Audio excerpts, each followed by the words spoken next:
பிரதீபா, நாம ஒண்ணு நினைச்சா அந்த தெய்வம் ஒண்ணு நினைக்கும்னு சொல்லுவாங்க பெரியவங்க எல்லாம். சும்மாவா சொன்னாங்க? என்ன திடீர்னு காட பத்தி எல்லாம் பேசுறீங்க? அதெல்லாம் ஒண்ணு இல்ல. நீ ஒண்ணு நினைச்ச, ஆனா நடந்தது வேற ஒண்ணால இருக்கு.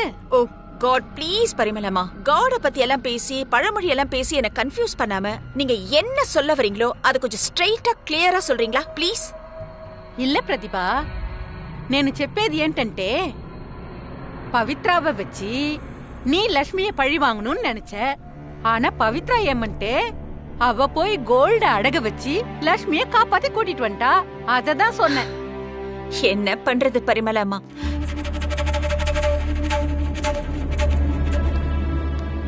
வாவ் பரிமளமா, அங்க பாத்தீங்களா யார் வருதுன்னு?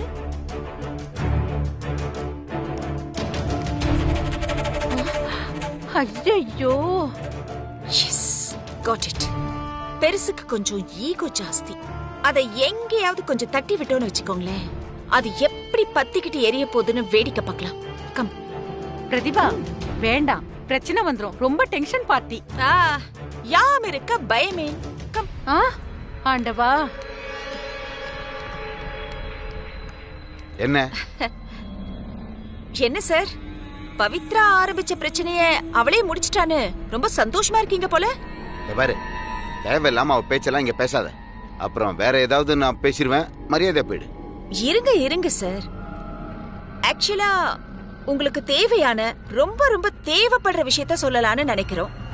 தேவைப்படுற விஷயமா? நீ எல்லாம் தூக்கத்துல கூட எங்களுக்கு நல்லது பண்ண மாட்டியே, என்ன விஷயம்?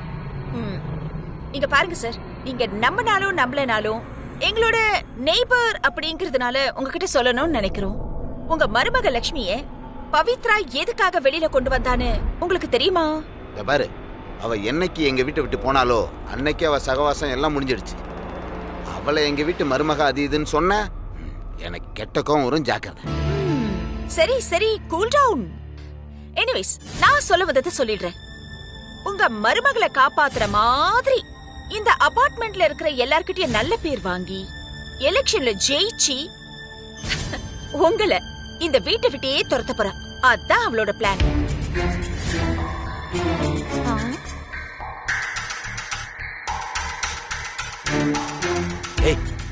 அவ பிளான் போடுறாளோ இல்ல லோன் போடுறாளோ, நான் மறுபடியும் சொல்றேன், அவளை பத்தி பேசாத. அவளுக்கும் எங்களுக்கும் ஒட்டும் இல்ல, உறவும் இல்ல. அவ என்னைக்கு இந்த வீட்டை விட்டு போனாலோ அன்னைக்கே அவளை தலைமுழுகிட்டோம். உனக்கும் எனக்கு மட்டும்தான் சேலஞ்ச். அதை எலெக்ஷன் முடிஞ்சதுக்கு அப்புறம் பாத்துக்கலாம். இப்ப நீ கிளம்பு. இது நல்லா இருக்கே. ஒட்டும் இல்ல உறவும் இல்லைங்கிறீங்க, ஆனா உங்களோட பேர சந்தோஷ் கட்டின தாலி மட்டும் தழைய தழைய பவித்ரா கழுத்துல தொங்கிட்டு இருக்குமாமா. அதுக்கு என்ன அர்த்தம் சார்?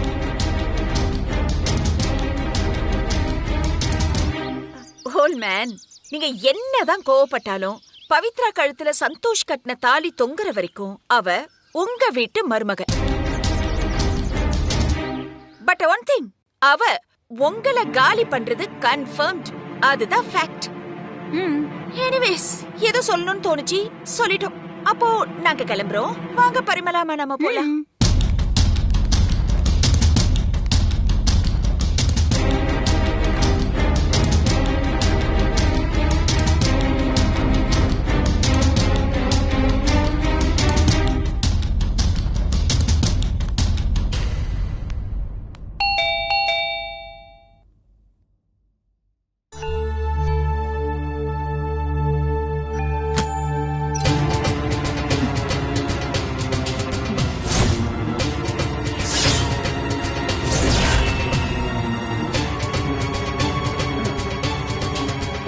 வாங்க. வாங்கினதெல்லாம் போதும், வாங்கினதை கொடுத்துட்டு போக தான் வந்தேன். உங்க வீட்டுக்காரங்கம்மா? என்னங்க? இத வர்றேன்.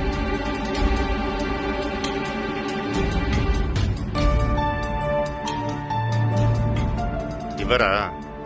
இவர் எதுக்கு இங்க வந்தாரா? வாங்க, எதுவா இருந்தாலும் உள்ள வந்து பேசிக்கலாம். வாங்க. உங்க வீட்டுக்கு விருந்து சாப்பிட நான் வரல. நாங்களும் உங்களை விருந்து கொண்டு கூப்பிடல. உங்க பொண்ணு எங்க ஒட்டு வேணாம் உறவு வேணாம்னு வந்துட்டால, அப்புறம் எதுக்கு அங்கே இருந்துட்டு எங்களை பிடிச்சி தொந்தரவு பண்ணிட்டு இருக்காவ? இங்க பாருங்க, பவித்ரா ஒன்னும் உங்ககிட்ட வம்பு பண்ணலையே. அவ பாட்டுக்கு அவ வேலையை பார்த்துக்கிட்டு தானே இருக்கா. நீங்க தான் அவளை தொந்தரவு பண்ணிட்டு இருக்கீங்க. நண்டு கொழுத்தா வலையில தங்காதுன்னு சொல்லுவாங்க. இப்ப உங்க பொண்ணு அதை தான் பண்ணிட்டு இருக்கா. அவ கொடுக்க எப்படி உடைக்கிறதுன்னு எங்களுக்கு தெரியும். தேவையில்லாம எங்க பொண்ணை பத்தி தப்பா பேசாதீங்க. பொண்ணை பெத்தா மட்டும் பத்தாது, ஒழுங்கா வளர்த்திருக்கணும். போற இடத்துல புருஷன் மாமியார் கிட்ட எல்லாம் எப்படி நடந்துக்கணும்னு சொல்லி கொடுத்துருக்கணும். அதை விட்டுட்டு அவ வீட்டை விட்டு வெளியே வந்துட்டான்னு தெரிஞ்சும் நீங்களும் அவ கூட சேர்ந்து கூத்தடிக்கிறீங்க.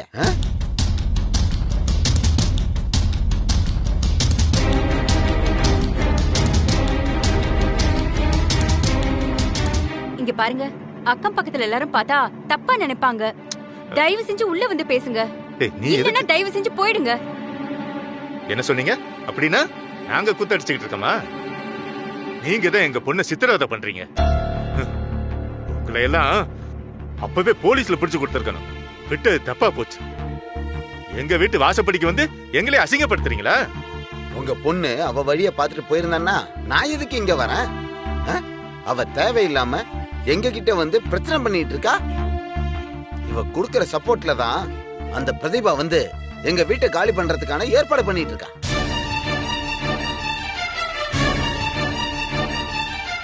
அவ எப்ப எங்களையே அழிக்கணும்னு முடிவு பண்ணிட்டாலோ அப்பவே அந்த கொஞ்ச நஞ்ச உறவும் அத்து போச்சு. அத சொல்லிட்டு போக தான் வந்தேன். சொல்லிட்டீங்கல்ல, நீ கிளம்புங்க. நாங்க எங்க பொண்ணை பாத்துக்கிறோம். எங்களுக்கும் மான ரோசம் எல்லாம் இருக்கு. மான ரோசம் இருக்கிறவங்க மாதிரி உங்க பொண்ணு நடந்துக்கலையே. அவளே கேஸ் கொடுப்பாளாம். அவளே போய் நல்லவ மாதிரி என் மருமகளை காப்பாத்துவாளாம். இதெல்லாம் ஒரு நல்ல குடும்பத்து பொண்ணு செய்யற வேலையா இது? இதான் நீங்க வளர்த்த லட்சணமா?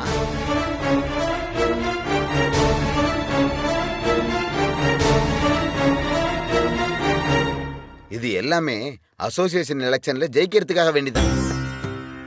அப்பத்தானே எங்களை எல்லாம் இந்த பிளாட்ல இருந்து காலி பண்ண வைக்க முடியும். எங்க பொண்ணு அந்த அளவுக்கு தரம் தாழ்ந்து போக மாட்டாங்க. நாங்களும் நல்லாதான் வளர்த்திருக்கோம். நீங்க தேவையில்லாம அவ மேல பழிய போடாதீங்க. வைதேகி, இவர்கிட்ட என்ன பேச்சு? வந்து சொல்லிட்டீங்கல்ல, எல்லாத்தையும் நாங்க பாத்துக்கிறோம். நீங்க போங்க. இதோ பாருங்க, நான் வந்த விஷயமே வேற. இனிமே உங்களுக்கும் எங்களுக்கும் எந்த பந்தமும் இருக்க கூடாது. அதுக்காக வேண்டி நீங்க உங்க பொண்ணுக்கு போட்ட எல்லா நகையும் கொண்டு வந்திருக்கேன்.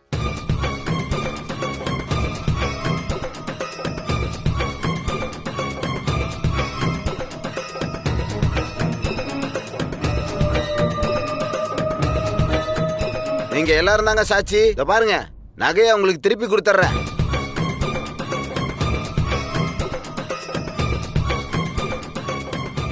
புடிங்க. வைதேகி, எதுக்கு நீ பயப்படுற? நான் இதைத்தான் எதிர்பார்த்தேன். கொடுங்க இப்படி. நான் தான் அப்பவே டைவர்ஸ் பத்திரத்துல கையெழுத்து கேட்டேன். உங்க மருமக தான் கிழிச்சு போட்டாங்க. இங்க பாருங்க, உங்க அருமை பேரனோட எங்க மகளை திரும்ப வாழ வைக்கிறதுல எங்களுக்கு விருப்பம் இல்ல. நீங்க போங்க. அது எப்படி போக முடியும்? உங்க பொருளை தான் திருப்பி கொடுத்துட்டேனே. அதே மாதிரி உங்க பொண்ணு கழுத்துல என் பேரன் கட்டின தாலி இருக்குல்ல, அத கொடுக்க சொல்லுங்க.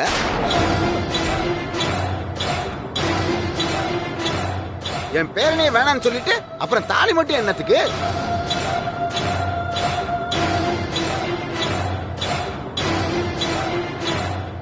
மரியாதையா அந்த தாலியை கழட்டி கொடுக்க சொல்லுங்க. அப்படி செஞ்சா உனக்கு வெக்கம், மானம், சூடு, சுரணை எல்லாம் இருக்குன்னு ஒத்துக்கிறேன். இத பாரு, இத நானா சொல்லல. உன் பொண்ணு கழுத்துல 3 முடிச்சு போட்டானே என் பேரன் சந்தோஷ், அவன் வாயாலே சொன்னது தெரியுமா?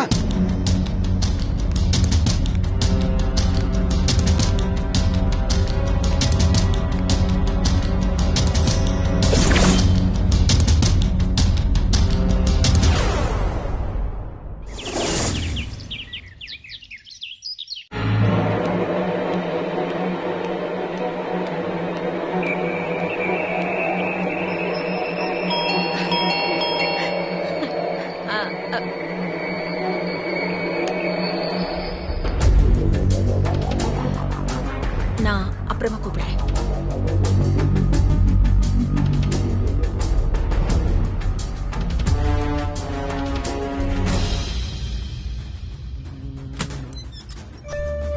சார் வாங்க வாங்க, உள்ள வாங்க.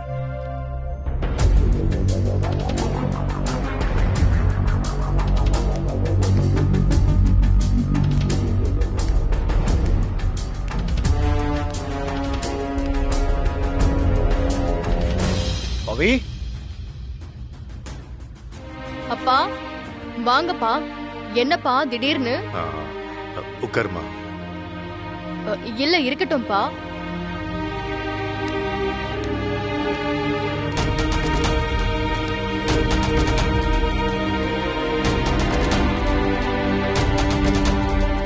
சொல்லுங்கப்பா, என்ன ஆச்சு? ஏதாவது பிரச்சனையா? சந்தோஷோட தாத்தா வீட்டுக்கு வந்தாருமா.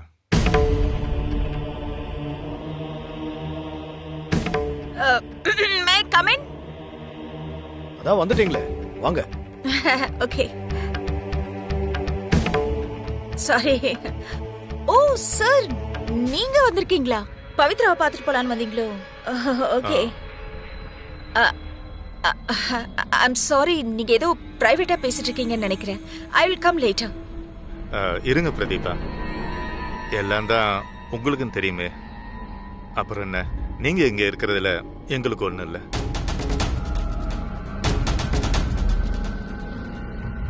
எதுக்கு அவரு நம்ம வீட்டுக்கு வந்தார்ப்பா? வேற எதுக்கு? உன்னை திட்டத்தான். வீட்டுக்கு வந்து உன்னை பத்தி என்னென்னமோ பேசிட்டாருமா. என்னால தாங்க முடியல, வயசானவர்னு விட்டுட்டேன். இல்லன்னா என்னப்பா சொன்னாரு? நீ இங்க ஹரிசார் வீட்டுல இருந்துகிட்டு அவங்களுக்கு குடைச்சல் கொடுத்துட்டு இருக்கியா?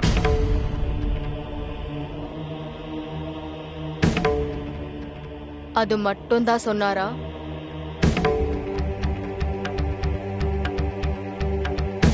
இப்ப சொல்ல போறீங்களா இல்லையாப்பா? நீயே வீட்டை விட்டு வந்ததுக்கு அப்புறம் உன் நகை நட்டெல்லாம் எதுக்குன்னு அந்த நகை நட்டை கொடுத்துட்டு போக வந்தாருமா.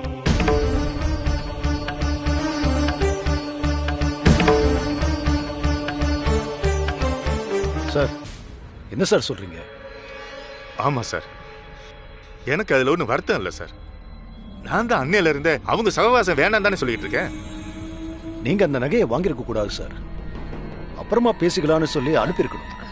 இல்ல ஹரி சார், அவர் நாம பேசுற எதையுமே காதுல கேட்கற நிலைமையில இல்ல சார். ரொம்ப ஆக்ரோஷமா பேசுறாரு.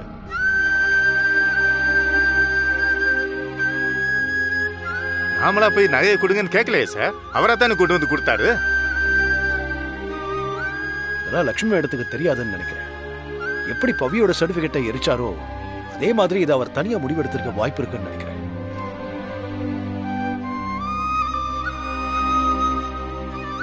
அப்பா, அதனால ஒன்னும் தப்பு இல்லையே. நம்ம நகை தானே கொடுத்திருக்காரு, கொடுத்துட்டு போகட்டும். என்ன பவி, நீ போய் இப்படி பேசுற? அவர் நகையை கொடுத்திருக்கவும் கூடாது, இவர் வாங்கியிருக்கவும் கூடாது. என்ன சார் இது? என்ன பேசுறீங்க நீங்க? தப்பு பண்ணவங்க அவங்க, அவங்களுக்கே அவ்வளவு இருக்கும்போது தப்பு பண்ணாத பவித்ராவுக்கு எவ்வளவு இருக்கும்? அதனால தான் அவங்களும் அவங்க குடும்பமும் வேண்டான்னு வந்துட்டா. அப்புறம் நகை மட்டும் எதுக்கு சொல்லுங்க? அவ கூட இருக்கிறது தானே கரெக்ட். என்ன சொல்றீங்க பிரதிபா? இதனா அங்காளி பங்காளி சண்டையா? ஆளாளுக்கு மல்லு கட்டிட்டு நிக்கிறதுக்கு? ஹரி சார், விடுங்க. நடந்தது நடந்துருச்சு. பவி, நீ சந்தோஷ் மேல இருக்கிற கோவத்தை மட்டும்தான் பாக்குற. உனக்குன்னு ஒரு வாழ்க்கை இருக்குமா? அதையும் நீ பார்க்கணும். நான் எதுக்கு ஹரி சார் யோசிக்கணும்? தப்பு பண்ணது அவன். அவன் அதுக்கான தண்டனை அனுபவிச்சுதானே ஆகணும். பவி, அவர் நகையை கொடுத்துட்டு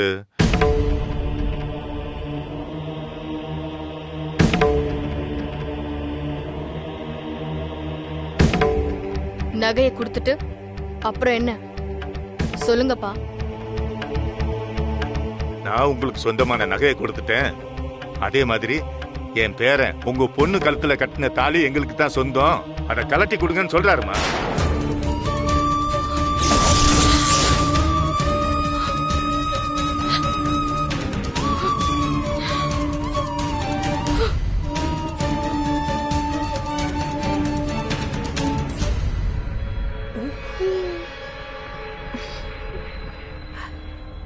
பத்த வச்சது எரியும்னு நினைச்சேன். ஆனா இந்த அளவுக்கு ஜகஜோதியா எரியும்னு எதிர்பார்க்கவே இல்லை. சும்மா சொல்லக்கூடாது, பெருசு ரோஷக்கர ஆள் தான்.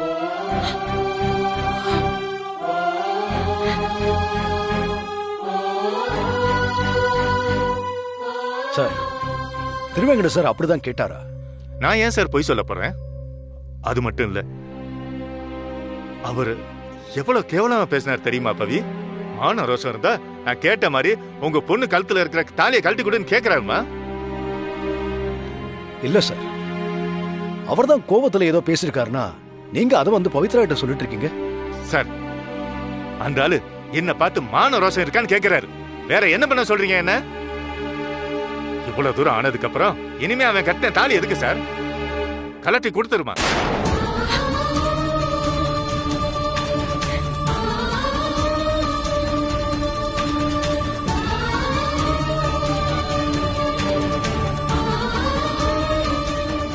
என்ன சார் பேசுறீங்க? கோவத்துல என்ன பேசுறோன்னு உங்களுக்கு தெரியாதா?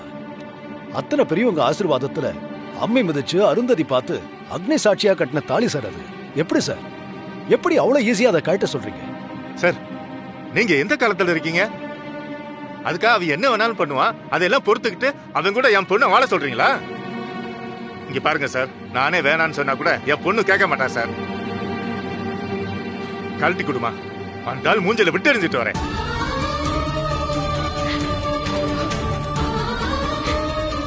என்ன சார் பேசுறீங்க? நான் சொல்றத கொஞ்சம் கேளுங்க சார். கோவம் கண்ணை மறைக்கும்னு சொல்லுவாங்க, கொஞ்சம் பொறுமையா இருங்க. நானே உங்ககிட்ட பேசி சரி பண்றேன். இது பாருங்க, பவித்ராவோட பெத்தவர் அவரு. அவளுக்கு நல்லது எது கெட்டது எதுன்னு அவரை தவிர வேற யாரும் ரொம்ப பெருசா டிசைட் பண்ணிட முடியாது இல்லையா? சோ நீங்க எதுக்கு இதுல தலையிட்டு ஸ்பாயில் பண்ண பாக்குறீங்க? பிரதிபா, புருஷன் பொண்டாட்டிக்குள்ள பிரச்சனை வந்தா தாலியை கட்டி கொடுக்கணும்னா இந்த நாட்டுல முக்காவாசி பொண்ணுங்களுடைய கழுத்துல தாலியே இருக்காது. தயவு செஞ்சு புரிஞ்சுக்கங்க. கருத்து வேறுபாடு வருது சகஜம்தான். அதுக்காக அதையே காரணம் காட்டி மொத்த வாழ்க்கையும் நாசம் பண்ணிக்கிறது எந்த விதத்துல நியாயம்? சார், அவன் கூட என் பொண்ணுக்கு கருத்து வேறுபாடெல்லாம் இல்ல. மொத்தமா அவன் பண்ற எதுவுமே சரியில்லை சார். பொண்டாட்டிய மறந்து வேற ஒருத்தி கூட இருந்தவன் அவனை வேற என்ன சார் சொல்ல சொல்றீங்க? என் பொண்ணு மறந்து இன்னொருத்தி கூட போக நினைச்சவன இன்னும் நல்லவன் சொல்லி எப்படி சார் வக்காலத்து வாங்குறீங்க? கரெக்ட் சார், நீங்க சொல்றது ரொம்ப கரெக்ட் சார். நியாயம் கேட்க வந்து இவரையே கொல்ல பாத்திருக்கான் சார். கொலைகாரன் சார். அப்படிப்பட்ட கொலைகாரன் கட்டின தாலி அவசியமா? பவித்ரா, தப்பா நினைச்சுக்காத. தயவு செஞ்சு நீ அந்த தாலியை கழட்டி கொடுத்துரு.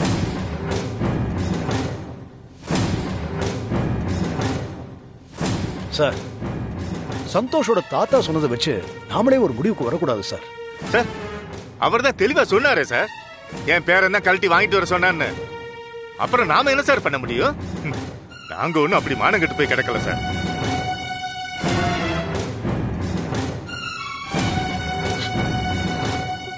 பவித்ரா, அப்பா சொல்றேன்ல, அத கலட்டி எரியுமா.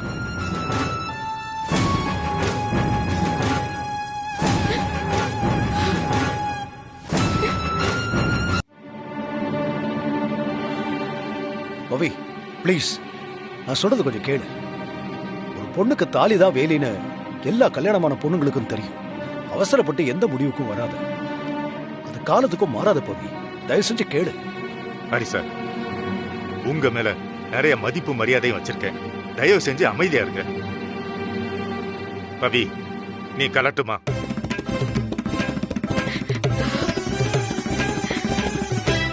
அப்பா நான் பாத்துக்கிறேன், நீ கலட்டுமா?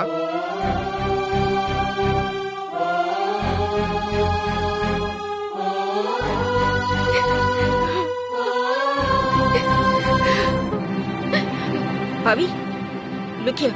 See, அப்பா என்னதான் இருந்தாலும் உன்னோட நல்லதுக்காக தான் அவர் சொல்லுவாரு.